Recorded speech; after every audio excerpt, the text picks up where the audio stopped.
c'est pas bien. Il y a procure général, et tu es bête. Ta gueule. Président, il y a un problème. Il y a un problème. Arrange-moi ça, président. S'il te plaît, je suis très sérieux. Président, donne-moi quelque chose, donne-moi l'argent. C'est tout. S'il te plaît, président, venez demain. Je suis votre fils, je vous remercie. Gabonais, Gabonais, Gabonais, Gabonais, Gabonais, itis.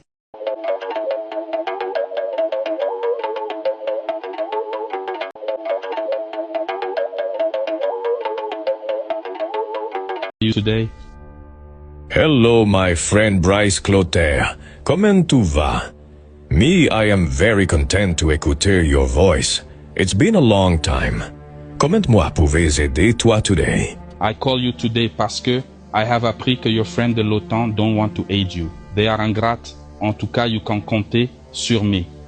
Oui, my friend Bryce Clotaire. Ce sont des cowards. Ils sont very lâches. But don't, my friend. I knows comment je vais punish them all. Bon, my friend, I want to envoyer mes soldats to combattre in Iran. I propose my aid because I soutiens you. L'Ayatollah is a bandit. I want vraiment t'aider to débloquer le détroit d'Ormuz. Bryce Clotaire, are you sérieux? Tu as déjà fait les guerres où? My friend, the army du Gabon is very dangereux. À notre actif, we have one bombardement. Chez Jean-Ping and one coup d'état. On top of all, I am a bâtisseur. And my country is en chantier. My goodness! Bryce Clotaire, what wrong with you? Tu as buvé un peu du moussangu today? Quel moussungu? Toi tu ne vois pas comment la vie devient dure à cause de ta guerre. Hey my friend, if you continue your manque de respect envers moi, je vais venir t'attraper là-bas, avec colonel Manfumbi. On te fait un coup d'état propre, et on redonne le pouvoir à Joe Biden. C'est quelle foutaise ça? Regardez-moi lui là. What the hell?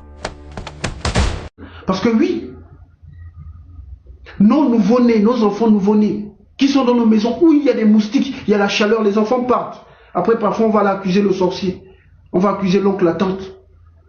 Alors qu'en réalité, ce sont les moustiques. Les enfants, dès la naissance, sont confrontés déjà à la chaleur et aux moustiques. Donc, on a ces problèmes de coupure d'eau et d'électricité, notre jeunesse rigole. Oligui Nguema viole les droits fondamentaux des populations, les jeunes Gabonais rigolent. Ils font des challenges, ils font des blagues sur les réseaux sociaux. Mais, récemment, on a vu des jeunes se lever parce que leurs dirigeants ont décidé de couper les réseaux sociaux. Et on a vu ce qui s'est passé, c'était quasiment apocalyptique. Les jeunes du Népal se sont levés lorsque le gouvernement a décidé de restreindre les réseaux sociaux. Ils ont dit trop, c'est trop, ils se sont levés. Mais chez nous au Gabon, les Gabonais, ils sont dociles, ils sont à la maison. Parce que Oligui lui-même, il a vu qu'il a enfermé les Gabonais pendant 2 ans. Pendant 2 ans, il a enfermé les Gabonais. Il a imposé un couvre-feu qui n'avait pas lieu d'être aux Gabonais pendant 2 ans. Un record Guinness. 2 ans de couvre-feu. Parce qu'il avait peur de perdre son pouvoir.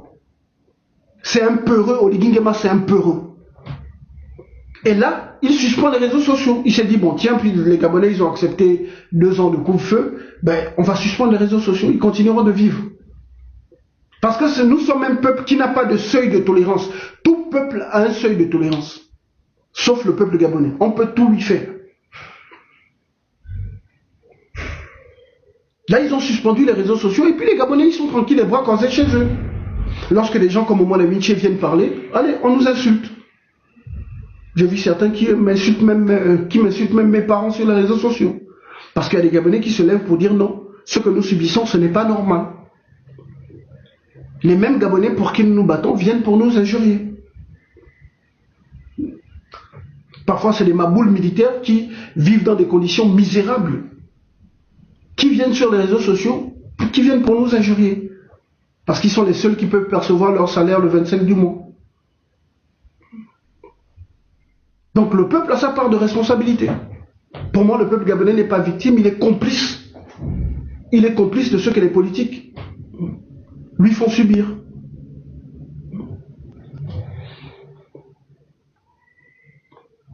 Ce qui se passe est très grave. On suspend les réseaux sociaux, on prive la jeunesse de moyens de survie.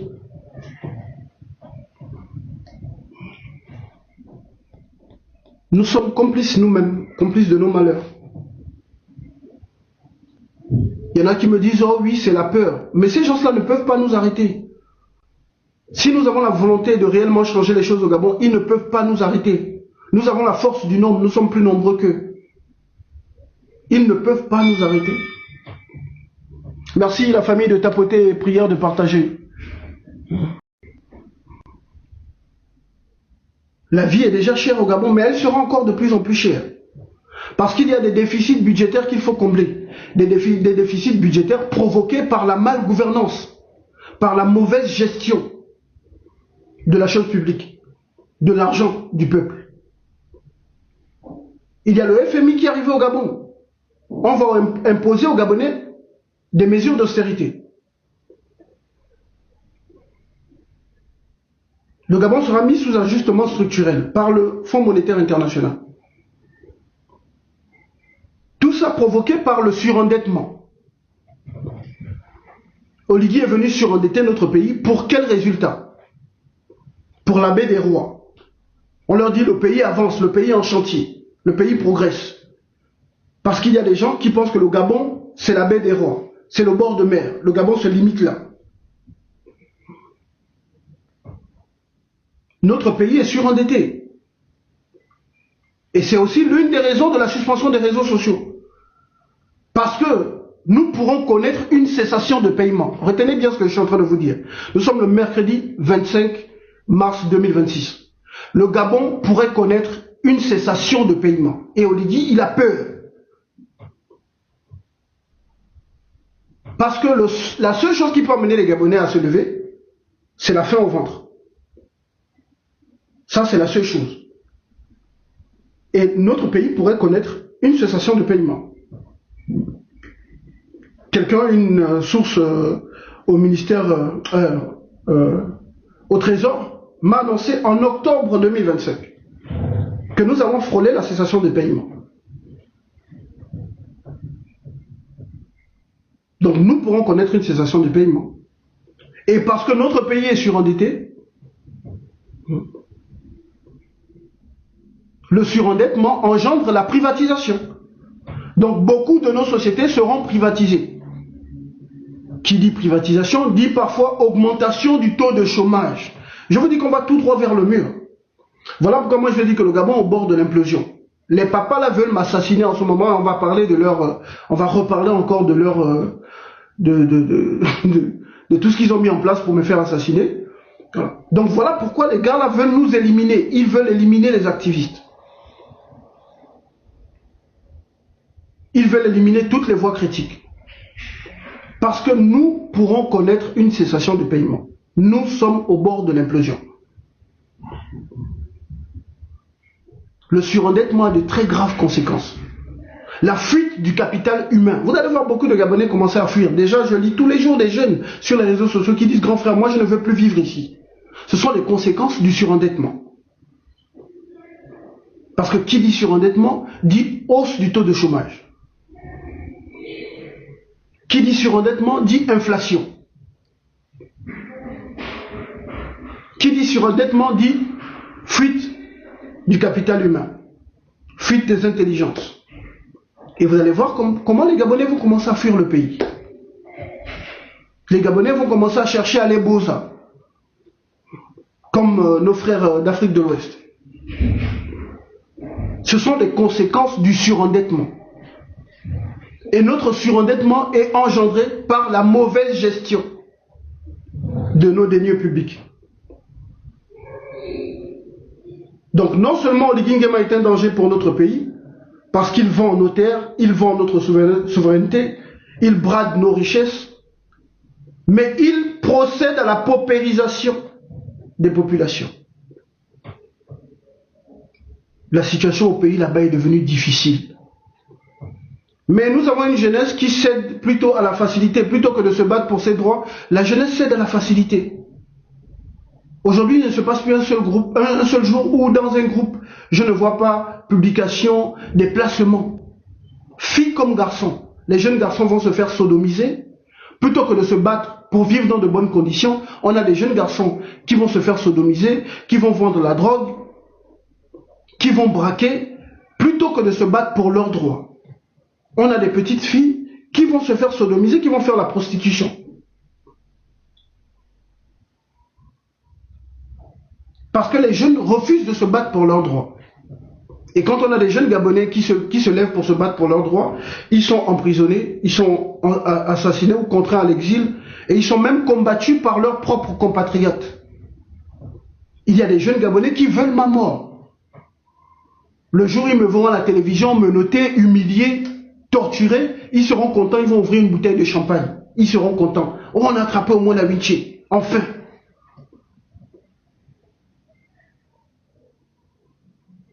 Donc le peuple gabonais n'est pas victime, il est complice.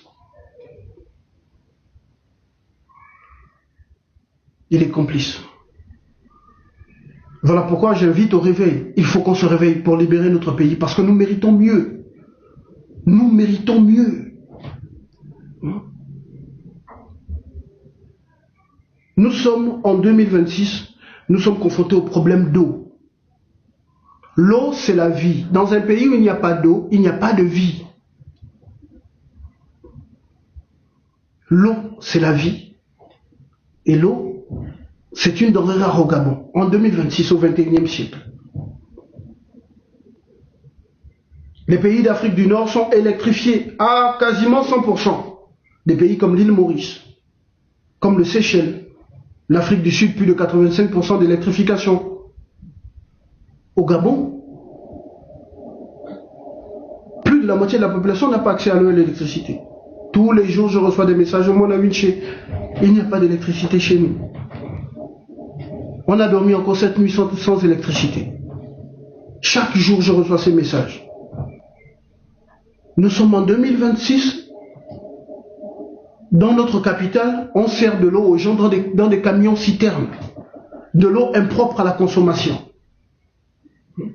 Beaucoup de nos enfants décèdent de maladies à cause de la mauvaise eau que nous buvons. Je vois des vidéos des enfants qui vont ramasser, parfois il y a des tuyaux percés, ils vont mettre leur bidon pour prendre de l'eau et c'est cette eau-là que les enfants boivent. À l'intérieur du pays, les enfants doivent parcourir des kilomètres et des kilomètres pour pouvoir avoir de l'eau, pour pouvoir avoir la vie. Nous sommes en 2026, nous méritons mieux. Nous méritons mieux.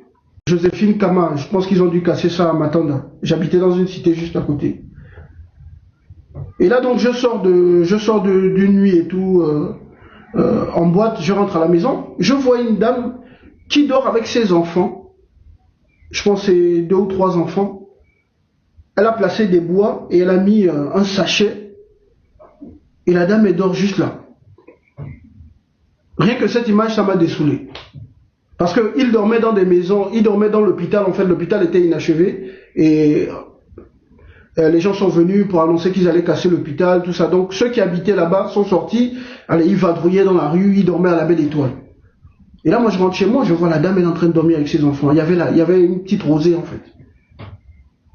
Cette image-là m'a dessoulé. Je suis rentré à la maison mais j'ai pleuré. Parce que je travaillais dans le secteur pétrolier. Je me suis dit non, c'est pas possible. Avec ce que le Gabon gagne dans le secteur du pétrole seulement, aucun Gabonais ne peut vivre dans ce genre de conditions. Ça m'a révolté. Moi, je suis né dans une famille d'opposants. Mais ça m'a davantage révolté. J'ai commencé à faire mes vidéos là-bas sur les champs pétroliers. Les gens me disaient, oh mais Mbourou, toi là, on va t'arrêter au quai Total et tout, parce qu'on descend au quai Total. Enfin, quand on travaille en offshore. Mes collègues me disaient, non, toi tu fais tes vidéos de dénonciation là, tant pis pour toi, on va t'arrêter là-bas au quai Total quand tu vas descendre. J'ai dit non, moi je ne peux pas me taire. Je ne peux pas me taire. Parce que ce que moi je vois dans Port-Gentil, mais on ne peut pas vivre comme ça. Nous avons du pétrole dans nos mers. Sur la terre, on a le pétrole, on a le gaz. Comment est-ce possible que les gens puissent vivre comme ça? C'est là où j'ai commencé à utiliser les réseaux sociaux pour combattre le système. Ensuite, il y a eu 2016, j'étais un leader d'opinion pour les anciens. Les enfants me découvrent sur les réseaux sociaux, ils se disent c'est qui le nouvel activiste. Mais voilà, 2016 et tout, je suis descendu dans la rue et après j'ai pris le chemin de l'exil parce qu'ils tentaient déjà de me museler au pays. Donc moi, ça m'a révolté. Voir la misère des autres, ce que moi-même j'ai vécu étant plus jeune. Parce que je suis né d'une famille économiquement faible. Moi-même, ce que j'ai vécu et ce que j'ai vu étant adulte, je me suis dit non, c'est pas possible. Ce n'est pas possible. Mais les Gabonais ne sont pas, ils sont conscients que leur pays est riche, mais ils ne sont pas révoltés par la misère qu'ils vivent au quotidien. Ils ne sont pas révoltés. Récemment, il y a eu la contestation des enseignants. On a essayé d'apporter notre soutien. Mais finalement, ces mêmes enseignants sont retournés dans les salles de classe. Mais ils sont toujours dans leur même situation de misère. Donc, en somme, le problème du Gabon, c'est le Gabonais lui-même. Voilà pourquoi je nous invite à parler aux Gabonais.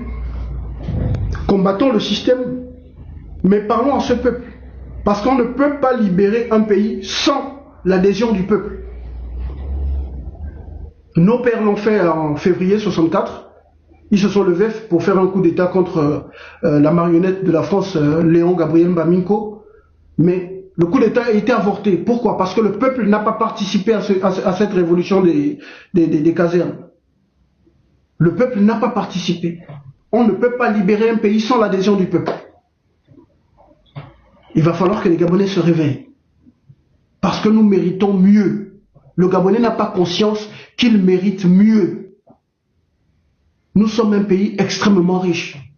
En termes de répartition de nos richesses par habitant, s'il y avait une répartition équitable, le Gabon est parmi les 5 pays les plus riches au monde.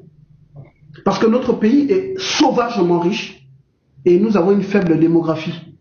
Et je parlerai de cette démographie aussi, des raisons de notre faiblesse démographique. Parce que c'est entretenu aussi, la faiblesse démographique est entretenue pour mieux nous contrôler. Mais on en parlera un peu plus largement dans un autre live. Donc nous sommes un pays extrêmement riche avec une faible démographie. Donc s'il y avait une répartition équitable de nos ressources, moi je suis de ceux qui pensent qu'il faut qu'on mette en place une organisation, une résistance, pour faire tomber non pas l'individu Oligui aujourd'hui au pouvoir, mais le système Bongo PDG en lui-même. Il faut qu'on s'organise. Dans tous nos villages, qu'on s'organise. Que vous puissiez organiser les débats, des bouillons politiques, ce que j'appelle des bouillons politiques. C'est parce que moi, je n'ai pas les moyens de ma politique. Je suis un enfant issu des milieux défavorisés qui a décidé de se battre contre un monstre. Le système Bongo PDG France-Afrique. Si j'avais les moyens de ma politique, mais je financerais des bouillons politiques dans toutes les villes de notre pays. Des bouillons politiques pour débattre. Débattre de l'histoire de notre pays, de l'histoire politique, des réalités politiques. Et de là peut naître une révolution populaire. Il faut amener les jeunes à s'intéresser à la gestion, à la politique. Pas forcément pour faire de la politique, mais les jeunes doivent comprendre qu'il faut s'intéresser à la politique. Parce que c'est la politique qui régit le fonctionnement du pays. Je vois souvent des jeunes dire que moi je suis apolitique. Mais le même jeune va te dire je suis apolitique, le même jeune va se plaindre des problèmes d'eau et d'électricité, va se plaindre du chômage. Oubliant que... Désolé.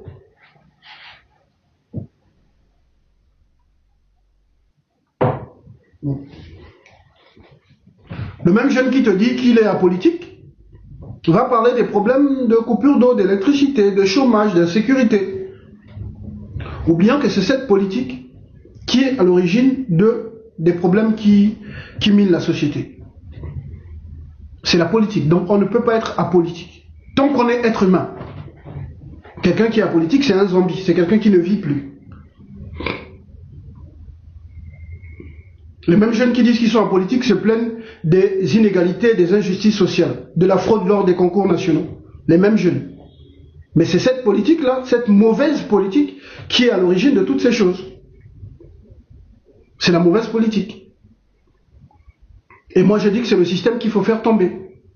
Il faut qu'on s'organise au sein de la diaspora.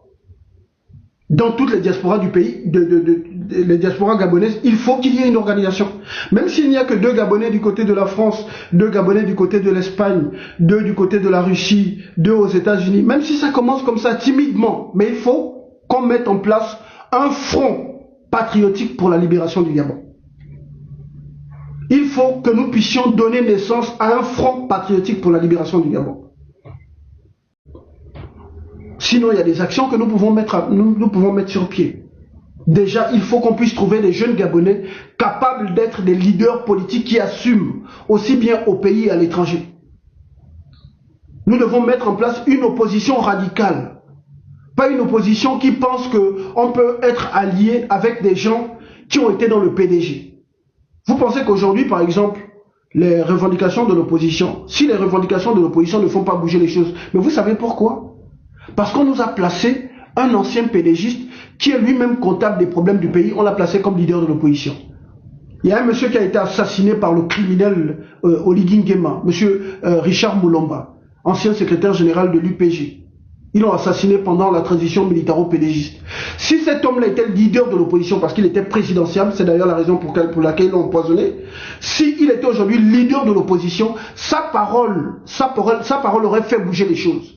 Parce qu'il n'est pas comptable de la gestion de notre pays. Voilà pourquoi je parle ici de la nécessité d'avoir un leader de l'opposition qui n'a jamais été dans le PDG. Pour que sa parole puisse avoir de l'écho. Aujourd'hui, on prend le risque d'avoir des leaders de l'opposition qui eux-mêmes ont été dans le système. Donc quand ils viennent parler, on leur dit, ben voilà, toi-même quand tu étais hier, quand tu étais au pouvoir, qu'est-ce que tu as fait? Donc sa parole n'a pas de pouvoir. Vous imaginez si on a un leader de l'opposition qui n'a jamais été dans le système, les Kounabélistes vont lui dire quoi? Ils vont lui dire quoi? Ils n'auront plus rien à dire, ils sont obligés de se taire. Mais dès que Bidi Bizé va sortir, on va sortir une de ses vidéos, on va sortir une de ses VAR. On va dire à toi-même hier, voilà ce que tu faisais. Dès qu'on dort, ça va venir parler, on va dire à toi-même tu étais ministre de Omar Bongo. Mais si on a un leader neutre, qui n'a pas de casserole, ces gens-là sont morts en guerre. Voilà pourquoi on nous fabrique des leaders de l'opposition. Eux-mêmes, ils nous fabriquent des leaders de l'opposition. Et quand je parle de ça, nos frères ne comprennent pas le combat. Ils sont dans le kounabélisme aussi, dans l'opposition. Ils ne comprennent pas le combat. C'est le système lui-même qui nous fabrique des leaders dans l'opposition. Trouvons des jeunes Gabonais, même si le leader n'est pas forcément au pays. On peut avoir des leaders, il y a des jeunes Gabonais qui ont un background, des jeunes Gabonais intellectuels, qui peuvent être des dirigeants dans notre pays. Le problème, c'est que les Gabonais sont des peureux. Même sur ce live-là, il y a un Gabonais qui est en train de me suivre, qui a des compétences pour être un président de la République, qui peut servir le pays, mais les Gabonais sont des peureux. Les Gabonais sont des peureux. On ne demande pas un leader qui va venir faire ce que moi je suis en train de faire, mais un homme politique, qui va faire de la politique, qui va utiliser un langage politique, mais un jeune qui n'a jamais été dans le système, et un jeune surtout intègre, pas le genre qui sort, dès que voilà, il a un peu de visibilité, il va écarter le cul là-bas pour avoir une nomination. Il nous faut impérativement un leader politique qui aura un message qui pourra faire bouger les choses. Et pour y arriver, il faut avoir un leader qui n'a jamais été dans le système, qui n'a aucun intérêt dans Delta Synergie, qui n'est pas dans la franc-maçonnerie parce que la franc-maçonnerie est un instrument de contrôle. C'est ce message que je véhicule depuis des années, mais les Gabonais n'ont pas compris. J'ai trop d'avance sur mon temps, trop d'avance. Parfois je me dis, tiens, mon ami, écarte-toi du combat là, parce que les Gabonais vont te comprendre dans 50 ans ou dans 100 ans. Les gens n'ont pas compris. Quand on dit aujourd'hui, par exemple, que Bidi Bizé ne peut pas être notre leader de l'opposition, c'est pas parce qu'on ne l'aime pas, non. C'est parce qu'on a compris. On a compris le jeu. Il est une fabrication du système, des réseaux de la France-Afrique. Parce qu'il faut contrôler le peuple. Les tyrannies fabriquent les opposants pour contrôler le peuple. Je vous assure que quelqu'un comme Jean-Rémy Yama, même si je lui en veux de ne pas avoir démissionné de son poste de sénateur, mais je vous assure que quelqu'un comme Jean-Rémy Yama aurait été aux yeux des Gabonais plus crédible que quelqu'un comme Bidi Bizé. Mais il n'a pas été intelligent, M. Yama. On a dit M. Yama démissionne. Il n'a pas été intelligent. De ce pays n'a pas conscience. Ouais, mais il faut bien que quelqu'un se noie. Je ne me bats pas pour la jeunesse gabonaise, je me bats pour ma patrie. Patria o muerte, venceremos. Je me bats pour la patrie. Pour la patrie. C'est vrai que la jeunesse va bénéficier du fruit du combat que nous sommes en train de mener, mais il faut se dire qu'on ne se bat pas pour quelqu'un. On se bat pour la patrie, on se bat pour le Gabon. On se bat pour le Gabon, on se bat pour les enfants innocents, on se bat pour la postérité.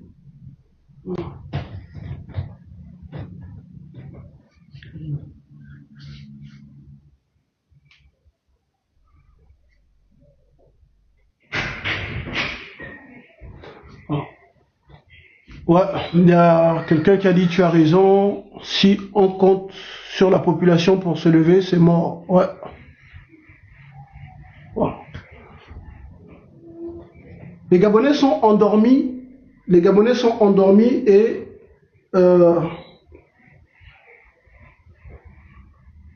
leur conscience, la conscience des Gabonais a été anesthésiée.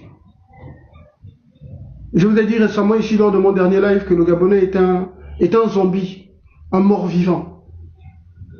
C'est malheureusement ça la vérité. Parce que quand vous voyez des gens se retourner contre ceux qui se battent pour le bien-être de tous, vous comprenez que cette personne-là est dépossédée de son humanité. Donc les Gabonais dans leur quasi-majorité ont été dépossédés de ceux qui font d'eux des êtres humains. C'est ça la vérité. Et dès lors qu'on a compris ça, on n'est plus touché par le découragement. Moi aujourd'hui je suis plus touché par le découragement. Il fut un temps où parfois je me disais tiens non c'est bon moi j'arrête le combat là, je suis fatigué parce que les Gabonais me déçoivent. C'est fini ça, c'est passé, c'est terminé. C'est terminé le jour où j'ai compris que le combat que je suis en train de mener est la raison de ma présence sur terre. À partir de là, je me suis dit, tiens, moi je m'en fous de ce qu'on dit à gauche et à droite. Vous n'avez pas idée du nombre d'injures que moi je reçois tous les jours. Tous les jours je suis injurié, même dans ma messagerie privée. Je reçois des injures tous les jours. Après, bon, je comprends que certains qui m'insultent, parce que nous sommes dans une guerre de libération, moi je le dis tout le temps, nous sommes dans une lutte de libération. Et il y a des gens en face de nous. Il y a des gens qui sont privilégiés. Ceux qui boivent le champagne quand les Gabonais meurent de soif. Donc ceux-là, ils ne me feront jamais de cadeaux. Donc il y a ces Gabonais aussi. Ils vont nous combattre.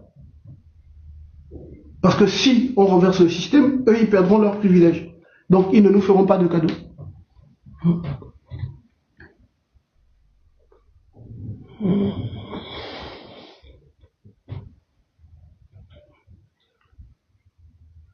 Il y a tout un mécanisme mis en place par le système Bongo PDG pour ramollir la conscience du Gabonais.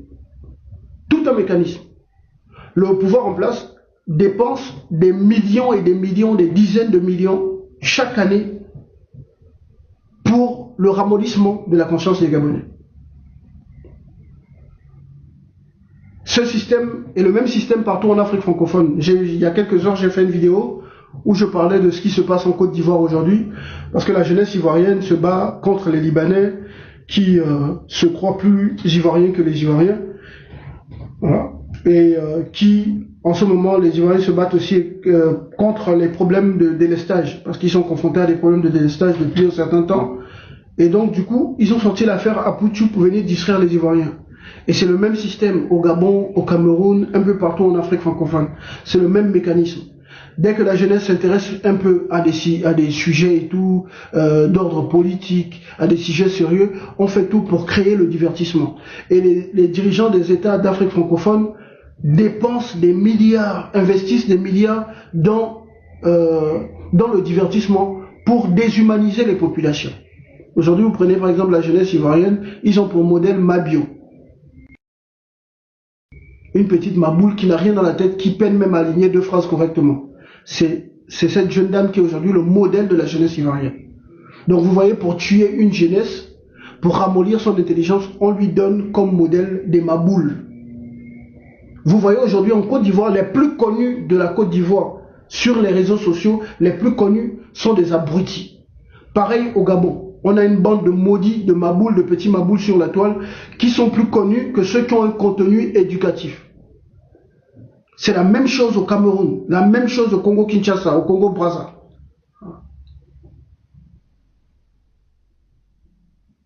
Donc, ils investissent colossalement pour le ramollissement de l'intelligence.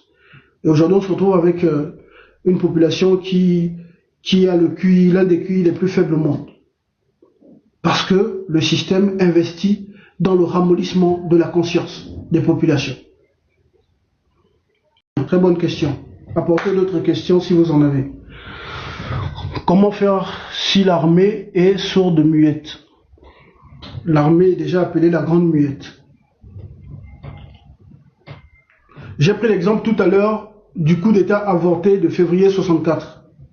L'armée s'est levée, mais la France, l'État esclavagiste français est venu rétablir l'esclave Léomba au pouvoir. Pourquoi?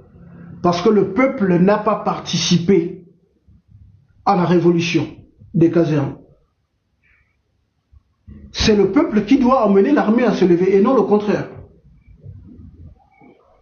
Si l'armée se lève sans le peuple, mais nous allons subir ce qui s'est passé le 30 août 2023.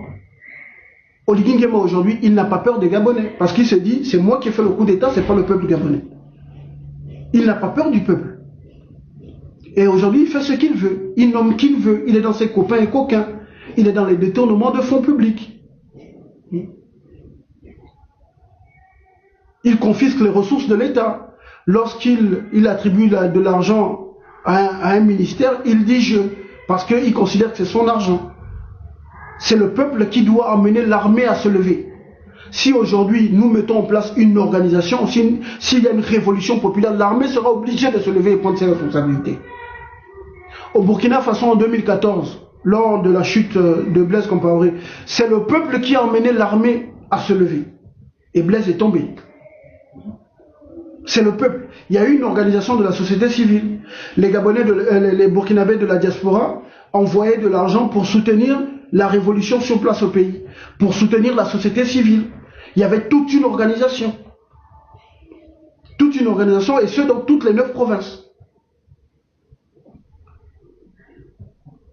Donc, et le peuple a résisté pendant plusieurs jours. Parce que chez nous au Gabon, dès que les militaires descendent dans les rues, dès qu'ils ont tiré une, deux fois, les Gabonais fuient, vont se cacher dans les maisons et dans leurs bars. Ils vont se saouler la gueule dans les bars. Les Burkinabés ont tenu 72 heures. Et la France était obligée de dire à Blaise Compaoré, nous on n'a pas intérêt à ce que le pays soit stable, tu es obligé de partir. Ils ont envoyé Blaise Compaoré au Burkina Faso, en Côte d'Ivoire. Là encore, plus récemment, lorsque Damiba est tombé, c'est le peuple burkinabé qui s'est levé. Le peuple burkinabé s'est levé et Ibrahim Traoré est venu. Ibrahim Traoré et ses hommes ne sont pas venus enlever Damiba sans le peuple. Il y avait des manifestations du peuple dans les rues. Lorsqu'on a fait tomber Ibrahim Boubacar Keïta, Ibeka, au Mali, le peuple malien s'est levé. Le peuple malien s'est levé, ils ont fait pression et les militaires sont sortis. Ibrahim Boubacar Keïta a été obligé de partir. C'est le peuple qui se lève. Les militaires ne se lèvent pas sans le peuple. Vous avez vu au Niger, les Nigériens se sont levés. Ils en avaient marre du terrorisme financé par les Occidentaux pour déstabiliser le Niger afin de voler leur uranium. Le général Tiani s'est levé avec ses hommes. Ils ont dégagé Mohamed Bazoum. C'est le peuple qui se lève.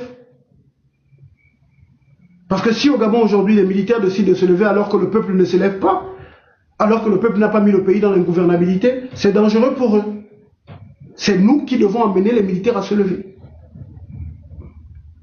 Voilà pourquoi je dis que voilà pourquoi les gens là veulent me faire assassiner. Parce que moi j'ai un message très dangereux. J'attends seulement l'insurrection populaire. Même quand ils suspendent les réseaux sociaux là, c'est parce qu'ils ont peur. Il y a des audios que je ferai qui feront en sorte que le régime ne reste plus au pouvoir. Ils ont peur.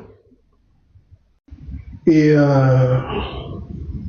en refusant de démissionner de son poste de sénateur, il est passé à côté de quelque chose. Je disais à des compatriotes que je vous assure que si Jean-Rémy Yama, dès que le projet de constitution est sorti, si Jean-Rémy Yama avait démissionné de son poste de sénateur, ah les gars, nous sommes passés à côté de quelque chose.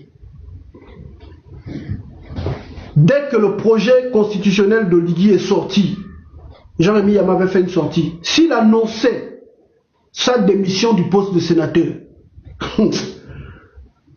je vous dis que le rejet de sa candidature à l'élection présidentielle allait faire bouger le Gabon.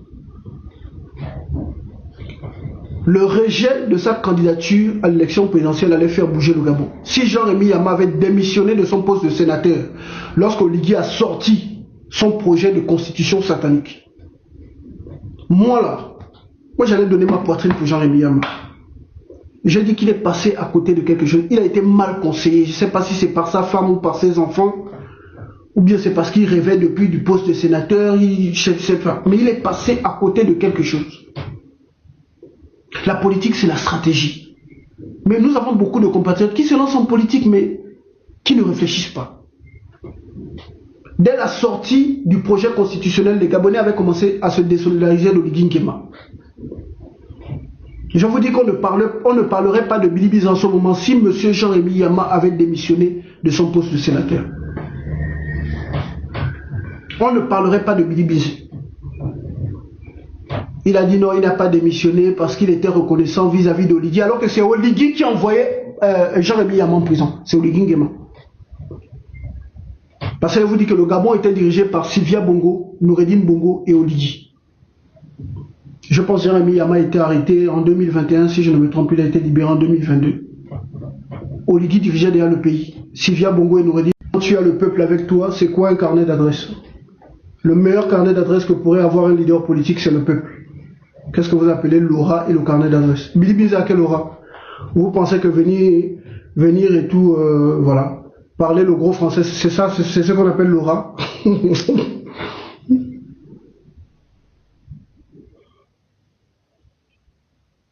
Oh, il y a quelqu'un qui m'a posé une question tout à l'heure sur Moulenda, là. Je suis passé à côté. Ouais, que penses-tu de pur mouvement politique de Moulenda? C'est quoi pur? Moulenda, c'est un plaisantin. Jonas Moulenda, c'est un plaisantin.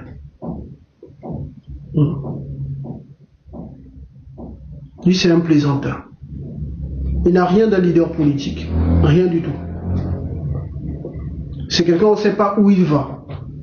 Un leader politique doit avoir une vision. Quelle est la vision de Moulenda? Quelle est son idéologie?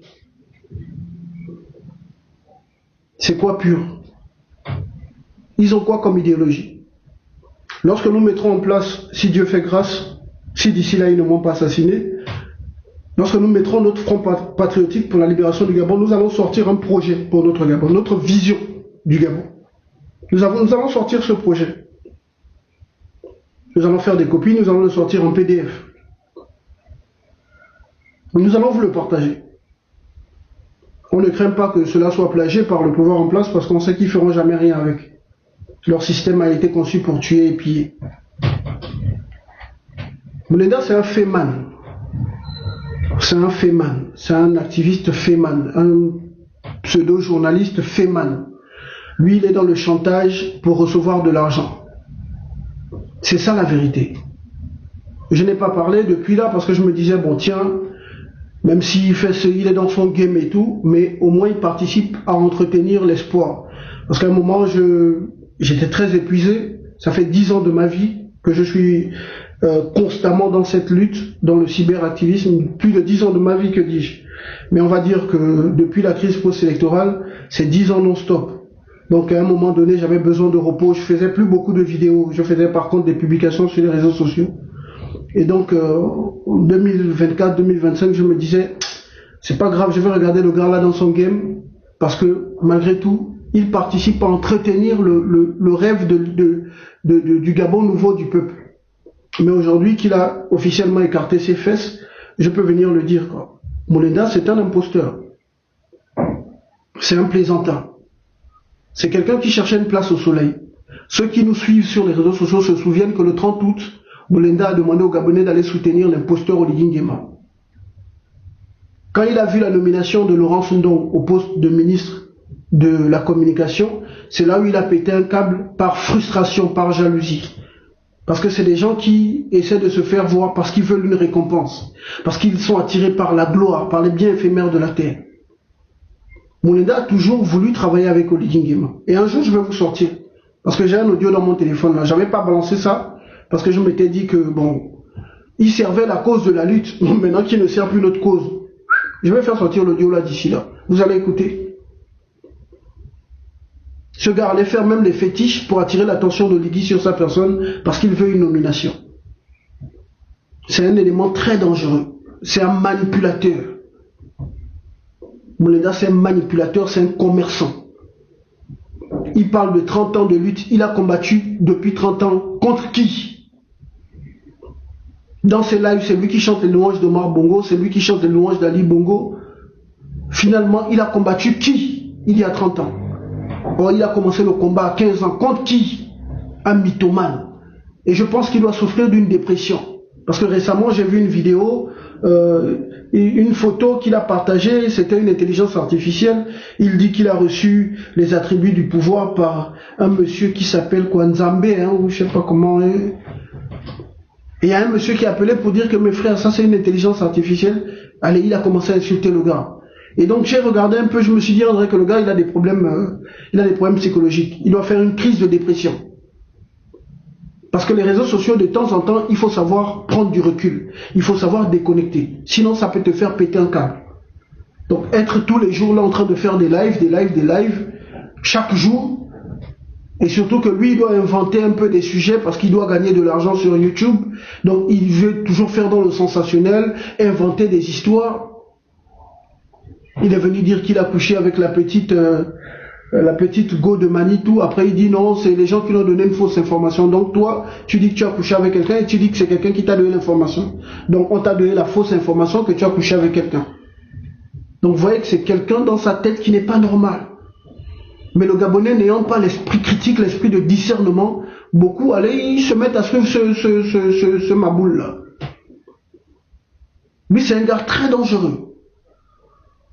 C'est un gars très très dangereux. Il fait dans la fémania politique. Même quand vous l'avez vu faire des sorties, moi je dénonce aujourd'hui Billy Bizet. Mais même Billy lui-même sait que lui là on l'a pas donné l'argent pour ça. Mais quand vous avez vu le gars là faire des sorties sur Albert Ondo, c'est Billy Bizet. Il a reçu de l'argent pour ça. Il ne fait rien pour rien.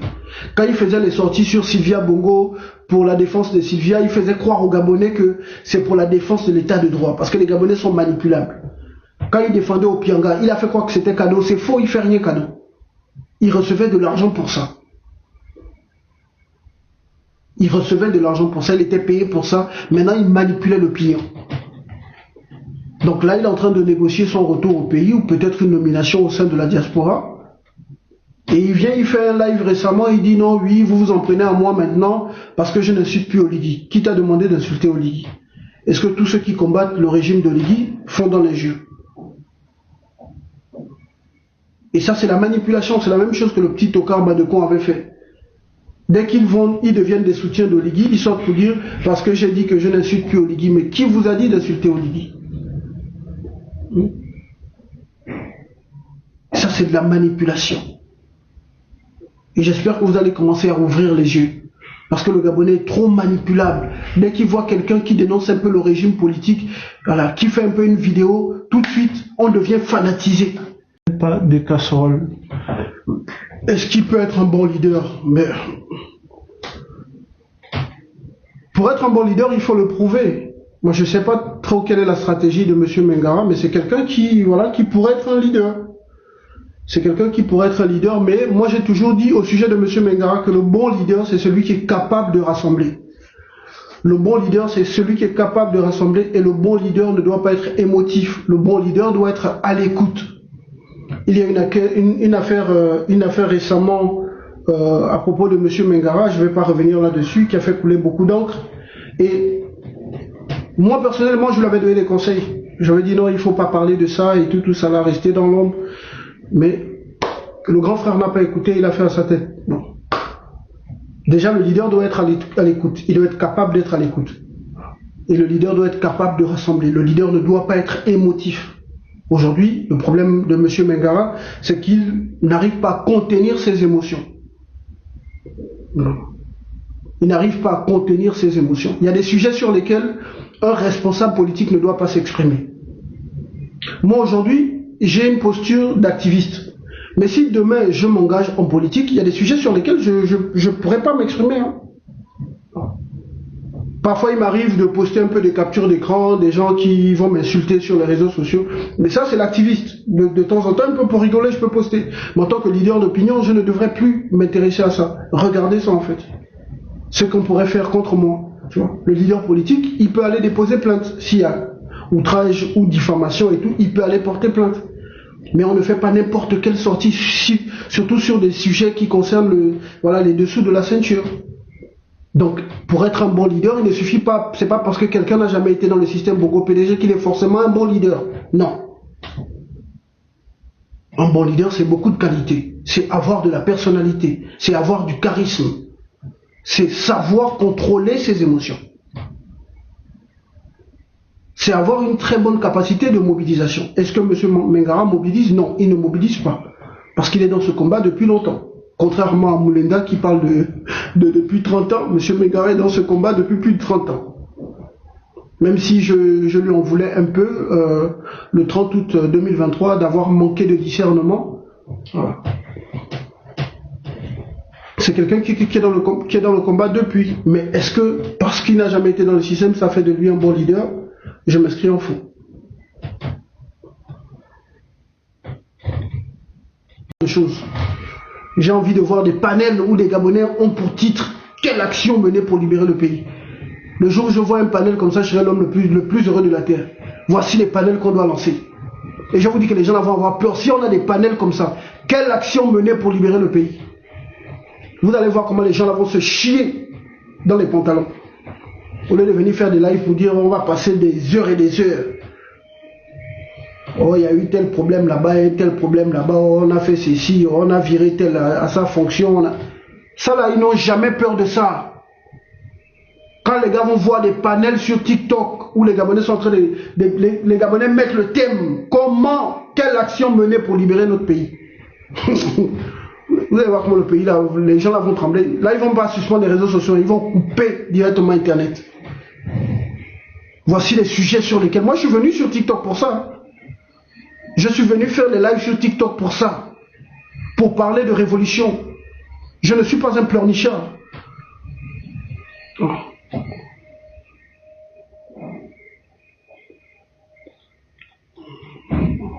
Donc le frère a demandé quelle action poser pour libérer le pays. Je pensais que j'ai parlé tout à l'heure, mais on va revenir là-dessus. Je prends toujours à parler de ça. Nous pouvons libérer le Gabon par deux moyens. Par des actions de lutte non violente, la désobéissance civile, la ville morte, la paralysie de tous les secteurs d'activité. Désobéissance civile, ville morte, paralysie de tous les secteurs d'activité. Parce que vous voyez, le monde dans lequel nous sommes aujourd'hui, c'est un monde capitaliste. Un monde contrôlé et dirigé par l'argent. Vous avez vu aujourd'hui ce qui se passe au Moyen-Orient. La guerre entre les États-Unis, l'Iran et Israël. C'est vrai, il y a des armes.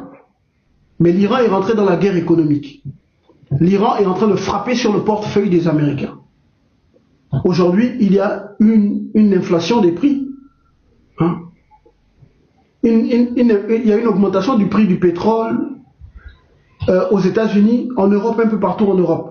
Pourquoi? Parce que l'Iran a fermé le détroit d'Ormuz. Là où 20%, hein, 20% des navires qui transportent le pétrole dans le monde circulent. Donc l'Iran a décidé de frapper sur le portefeuille des grandes puissances occidentales, notamment les États-Unis. Et là, ils sont embêtés. Donald Trump a appelé les autres nations de l'Occident, donc de l'Union européenne, il a appelé ces gens-là à la rescousse. Parce que plus il y a flambé du prix du pétrole chez eux aux États-Unis, après il y aura une insurrection populaire, donc le pouvoir politique est menacé. L'augmentation du prix du pétrole aux États-Unis menace le pouvoir politique. On a déjà commencé à voir des vidéos qui circulent un peu ici et là sur Internet où des Américains s'indignent de l'augmentation du prix du pétrole. Donc c'est pour vous dire, le monde dans lequel nous vivons aujourd'hui est contrôlé par l'argent. C'est un monde capitaliste. Donc on peut utiliser, en frappant sur le portefeuille des multinationales qui contrôlent notre pays, qui choisissent les dirigeants à notre place, on peut faire tomber le pouvoir politique. On peut faire tomber le système Bongo PDG. Mais il faut qu'on soit nombreux avec ce message. Il faut qu'on fasse comprendre aux Gabonais qu'on peut libérer notre pays sans descendre dans la rue. Rien qu'en procédant à la désobéissance civile. Si les enseignants, par exemple, étaient restés soudés récemment, s'ils avaient décidé de ne pas reprendre les cours, les enseignants auraient eu gain de cause. Malheureusement, il y a des cupides dans toutes les organisations, hein, toutes les organisations qui s'organisent pour contester, en fait, voilà, nos problèmes et tout. Il y a toujours des traîtres. Donc ils ont réussi à tuer le mouvement. Mais sinon, à travers la désobéissance des enseignants, ils auraient pu obtenir gain de cause. Donc les traîtres et puis les chantres du tribalisme aussi, parce qu'il faut le dire, hein, ces gens-là ont réussi à tuer le mouvement. Donc chez nous au Gabon, nous pouvons faire tomber le système Bongo PDG, FOCAR, les réseaux FOCAR c'est la France-Afrique, nous pouvons faire tomber ce système si nous procédons à la désobéissance civile. On paralyse le secteur pétrolier, secteur minier, secteur forestier, la fonction publique. On ne travaille pas. Je vous assure, en moins d'une semaine, on fait tomber le système. On fait tomber le système, mais il faut qu'il y ait une organisation. Il faut qu'il y ait des leaders. Il faut qu'il y ait une organisation qui porte la voix du peuple. Pour dire quelles sont nos revendications. Donc ça, c'est une alternative. L'autre alternative, bien sûr, c'est l'insurrection populaire. Il faut une insurrection populaire, mais organisée. Il faut une organisation. Aujourd'hui, il y a les jeunes étudiants à l'étranger qui passent seulement le temps à faire des vidéos bêtes sur TikTok. Mais à l'époque, nos pères qui étaient étudiants, des jeunes à l'époque de 19 ans, 18 ans, 20 ans, à l'étranger, c'était des opposants au système Bongo PDG, des opposants à Léomba. Ils avaient des organisations politiques, des mouvements politiques patriotiques à l'étranger. Aujourd'hui, on a des jeunes étudiants qui viennent pleurnicher, qui cachent leur visage sur TikTok ou qui viennent nous écrire pour dire « Grand, on n'a pas de bourse, faut parler à notre place ». Dès qu'ils reçoivent la bourse, allez, ils vont chiller, ils viennent sur TikTok, venir faire les trends où ils dansent comme des petits PD. Mais nos pères à l'époque, ils s'organisaient pour faire tomber le régime d'Omar Bongo, pour faire tomber les Léomba, depuis la diaspora. Donc il faut une organisation. Le Gabonais, quand il est lésé, maltraité, piétiné, il pleure, il pleure, il pleure. Mon Dieu, dès que c'est son tour d'être là où il faut décider, il piétine 10 fois plus, jusqu'à même piétiner ceux qui ne lui ont rien fait. C'est ça le Gabonais. Bonne journée à vous.